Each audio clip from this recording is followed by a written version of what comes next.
Pencitraan di depan, penghancuran di belakang. Yang jadi pertanyaan besar, mengapa petinggi negeri ini hanya lantang menentang ketidakadilan di depan kamera, tapi di belakang mereka merangkul para perusak bangsa? Mereka berdiri tegap, bicara soal keadilan, mengutuk korupsi, mengutuk kesewenang-wenangan. Namun, tangan mereka erat menjabat, para polisi yang tunduk pada uang, yang melayani kuasa, bukan rakyat jelata. Hukum jadi alat, bukan pedoman. Si miskin dihancurkan, si kaya dilindungi. Sementara rakyat menanti harapan. Petinggi negeri sibuk berpesta di singgasana kekuasaan. Di mana nurani mereka? Apa mereka lupa pada sumpah jabatan? Atau mungkin keadilan hanya dekorasi yang dipakai untuk menipu mata rakyat ini? Wahai pemimpin, dengarkan jeritan ini.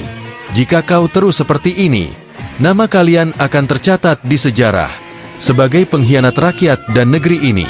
Kami tak butuh pencitraan. Kami ingin keadilan nyata, bukan permainan sandiwara yang akhirnya hanya merugikan kami semua.